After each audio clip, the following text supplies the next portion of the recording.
अखन अहाँ सब सुनि रहल छी मैथिली एक्सप्रेस की शानदार प्रस्तुति।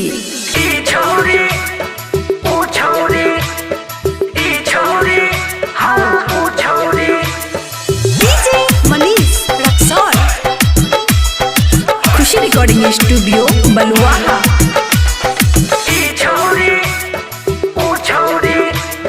होठ में लाली फेयर लवली लगा कर, होठ में लाली फेयर लवली लगा कर लै छै सबके जान।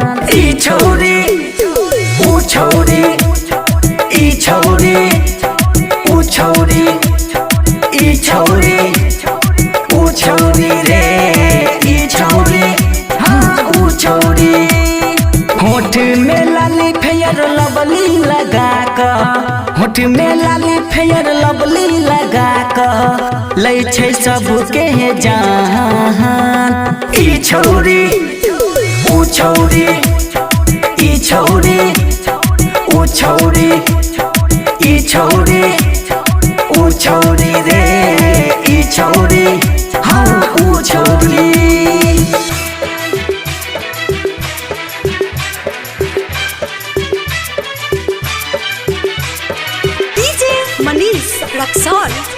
खुशी रिकॉर्डिंग स्टूडियो बलुआहा।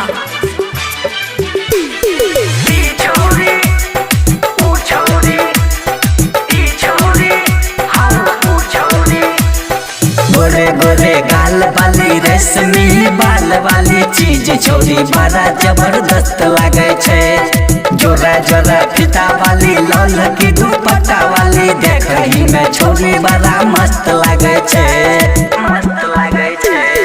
गोरे गोरे गाल वाली रेशमी बाल वाली चीज छोरी बड़ा जबरदस्त लागे छे।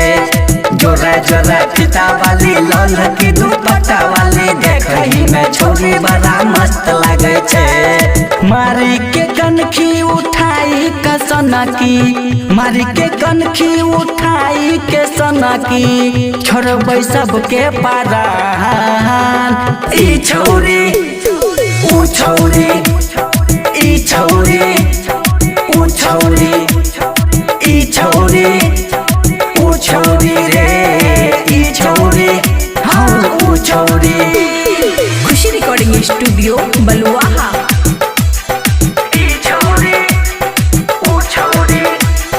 कुर्ती जालीदार तोहर सूट सलवार तोहर सब कहो गोरी तोरा हबरा के फूल। नथुनी तोहर कट लागो बॉडी तोहर होठ लागो चेहरा लागो गोरी गुलाब के फूल, गुलाब के फूल। गे कुर्ती जालीदार तोहर सूट सलवार तोहर सब कहो गोरी तोरा हबरा के फूल। नथुनी तोहर कट लागो बॉडी तोहर होठ लागो चेहरा लागो गोरी गुलाब के फूल। संतोष साजन अमन गे छौरी, संतोष साजन अमन गे छौरी करे छौ बरहरा। ई छौरी ऊ छौरी, ई छौरी